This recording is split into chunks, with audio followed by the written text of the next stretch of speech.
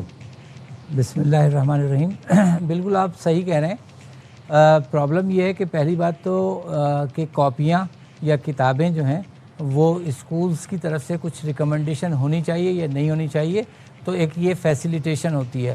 دوسری بات، جس طرح ساجد صاحب نے کہا اور خود اقرار کیا کہ اس میں ورائٹی ہے، اس میں نمبر آف پیجز کا معاملہ ہے، اس میں کوالٹی آف پیپر کا معاملہ ہے، تو اس حساب سے پرائس جو ہے وہ چینج ہو جاتی ہے۔ اگر اسکولز جو ہے وہ ایک اسٹینڈرڈ کاپی کو ریکمنڈ نہیں کریں گے تو اتنی ورائٹی آف کاپیز جو ہے وہ بچوں کے ساتھ آئیں گی کہ ٹیچرز کو مینیج کرنا مشکل ہوگا، ہمیں اپنا اکیڈمک روٹین چلانا مشکل ہوگا۔ تو اس کو یہ نہیں کہہ سکتے آپ کہ یہ صرف اور صرف کوئی بزنس کے لیے ہے۔ ہم نے پہلے بھی اس کو ڈسون کیا ہے کہ یہ ہمارا بزنس نہیں ہے۔ کیسے ڈسون کیا ہے؟ یہ ہماری طرف پڑھانا ہے، تعلیم دینا ہے، کتابیں بیچنا ہے۔ ہماری طرف سے یونیفارمٹی کے لیے اور اسٹینڈرڈائزیشن کے لیے کاپیز کو ضرور ریکمنڈ کیا جاتا ہے، اور بکس کے لیے ہم لسٹ کو اوپن کرتے ہیں، ٹھیک ہے۔ اور یہ جو بات آپ کہہ رہے ہیں اس میں یقیناً اس حد تک ضرور سچائی ہو سکتی ہے کہ جس طرح ہمارا معاشرہ پورا ایلیٹ کلاس کے ساتھ کیپچر ہو چکا ہے، جس طرح ہمارے ہاں برانڈنگ کا رواج آ چکا ہے، تو کچھ لوگ ایسے ہیں، کچھ پرسنٹیج لوگوں کی ایسی ہے یقیناً جو اپنا پریمیم، جس طرح ساجد صاحب نے کہا کہ اگر کاپی ایک سرٹن پرائس کی کوالٹی کی بنتی ہے، اس کے باوجود وہ اپنا پریمیم چارج کرتے ہیں، تو وہ غلط ہے، اس کو نہیں ہونا چاہیے۔ لوگ ہیں یا سبھی ہیں اس میں؟ مجھے تو لگتا ہے سارے ہی ہیں۔ سبھی ہیں۔ نہیں، ایسا نہیں ہے، میجورٹی اسکولز جو ہے ان کی پرفارمنس، ان کی اوور آل جو کوآپریشن ہے ایجوکیشن کے ساتھ، کمیونٹی کے ساتھ، پیرنٹس کے ساتھ، میرا خیال ہے وہ ڈینائبل نہیں ہے۔ سر، میں ساجد صاحب آپ سے جاننا ہی چاہتا ہوں کہ ایک جو کاپی ہے 200 صفحوں کی جو ایوریج جو چل رہی ہے اسکولز کے اندر، اس کی قیمت اگر ہم باہر مارکیٹ سے پتہ کریں، اوپن مارکیٹ میں 130 سے 140 روپے کی ہے میکسیمم، اس سے زیادہ کی نہیں ہے، ایسے ہی ہے۔ وہی کاپی جب اسکول کے اندر سے خریدیں یا اسکول کے بتائے ہوئے وینڈر سے خریدیں تو وہی کاپی 250 سے 300 روپے کی ہو جاتی ہے۔ ایسا ہے کہ نہیں ہے؟ بالکل ہے۔ یہ جادو کیوں ہوتا ہے سر؟ ارے اس سلسلے میں تو ہم یہ کچھ نہیں کہہ سکتے۔ پہلے تو میں یہ سمجھتا ہوں کہ پرائیویٹ اسکول کوئی بھی ہو، گورنمنٹ کے اسکول ہو، انہیں تو یہ نہ کتاب سیل کرنی چاہیے، نہ کاپی سیل کرنی چاہیے، نہ اسٹیشنری، نہ یونیفارم، اس وجہ سے کہ ہر انسان کا اپنا اپنا ایک کاروبار ہے نا، تو یہ تو ویسے ہی غلط ہوتا ہے، اور یہ ابھی کچھ عرصے سے بڑھ گیا ہے۔ اچھا، اس سے بڑے اور اوپر چلے جائیں آپ، برانڈ ہیں، برانڈ جن کا نام ہے، اسکولوں کا برانڈ ہے، انہوں نے اپنے سلیکٹڈ دکاندار ہائر کیے ہوئے، تو ان دکانداروں سے ان کے جو بھی طے پاتا ہے آپس میں، تو اس کے بعد پھر کیا ہوتا ہے کہ وہ دکاندار اگر اس اسکول والوں سے جو برانڈ ہے، جو پاکستان میں کراچی کے اندر ایک برانڈ ہے، نام میں نہیں لینا چاہتا، تو وہ ان سے جو بھی طے پاتا ہے، لیکن وہ سارا برڈر سارا ماں باپ پہ آ جاتا ہے، تو وہ اپنی مرضی کے ریٹ لگاتے ہیں۔ ظاہر بات ہے جو ان کو وہ دیتے ہیں، مقصد اپنا سسٹم ہے، کمیشن ہے، جو بھی۔ حیدر صاحب، آپ اس بات پہ کیا کہیں گے کہ کیوں ریکمینڈ کرتے ہیں اسے؟ کیونکہ کیا ان کی کوئی خاص ایفیلیشن ہوتی ہے ان دکانوں 200 سے؟ پیج کی کاپی، ٹھیک ہے، ساجد صاحب بہت اچھے سے جانتے ہیں کہ یہ ساری باتیں جو کر رہے ہیں ریفرنس ہے یہ لوکل پیپر کا، امپورٹڈ پیپر کا، یا جو فائن کوالٹی کا پیپر ہے اس کی بات نہیں ہو رہی ہے۔